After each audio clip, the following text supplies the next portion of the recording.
ضاد ضا أو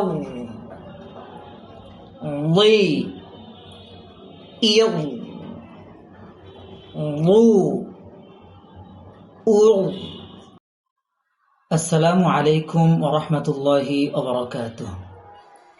দেশ ও প্রবাস থেকে যারা আজকে আমার এই ভিডিওটি দেখছেন সকলকে জানাই শুভেচ্ছা ও অভিনন্দন। তো আজকে আপনাদেরকে ضاد হরফের মাখরাজ, সিফাত এবং সঠিক উচ্চারণ ইনশাআল্লাহ জানাবো। আমি পোস্ট করেছিলাম যে ضاد হরফের সঠিক উচ্চারণ যারা জানেন তারা আলহামদুলিল্লাহ বলুন, আর যারা জানেন তারা কমেন্টে লিখুন যে জানতে চাই। তো আপনাদের জন্য আজকের এই ভিডিও। জিহ্বার গোড়া, জিহ্বার গোড়ার কিনারা, এই সাইডটা অনেকে আমরা আগে দিয়ে ব ব দালে মাখরাজ থেকে দ উচ্চারণ করি, তো এটা ভুল। 7 নম্বর মাখরাজ, জিহ্বার গোড়ার কিনারা উপরের মাড়ির দাঁতের গোড়ার সঙ্গে লাগিয়ে ব হরফে উচ্চারিত হয়। ব হরফে আমরা কয়টি সিফাত পাই দেখুন।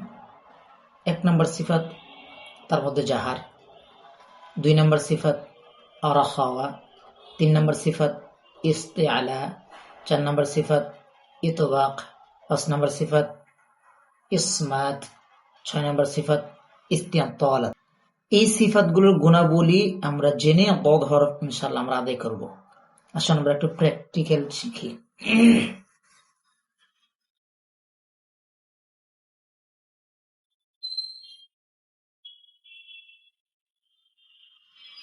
ম ضاد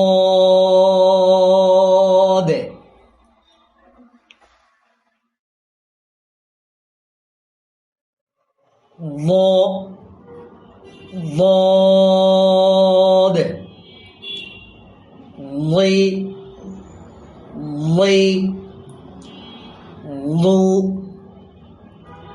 ضو ضاضيض ضاضيض ضا أو ضي إض ضو أو أو إض أض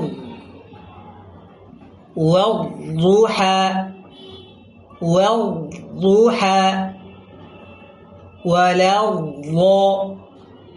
ولظ ضي ضو ضاضيض। এটি হলো ضاد হরফের সঠিক উচ্চারণ। তবে আমরা যে ভুলটা করে থাকি সেটা হলো আমরা অনেকে ব ব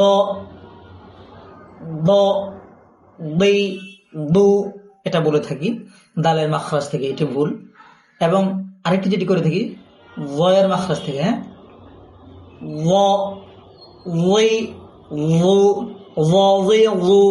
এটাও ভুল। আশা করি ইনশাল্লাহ এই ভিডিওটি আপনাদের উপকারে আসবে। যদি উপকারে আসে তাহলে ইনশাল্লাহ ভিডিওটি অন্যদেরকে শেখার জন্য শেয়ার করে দিবেন। নেক্সট ভিডিওর জন্য অপেক্ষা করুন। ইনশাল্লাহ কোন হরফটি আপনার প্রয়োজন মনে করছেন মাস্ক করতে হবে তাহলে ইনশাল্লাহ অবশ্যই কমেন্টে জানাবেন। আপনাদের কমেন্টের উপর ডিপেন্ড করে নেক্সট হরফ নিয়ে আসবে ইনশাল্লাহ। সেই পর্যন্ত ভালো থাকুন, সুস্থ থাকুন। আসসালামু আলাইকুম ওয়া রাহমাতুল্লাহি ওয়া বারাকাতুহু।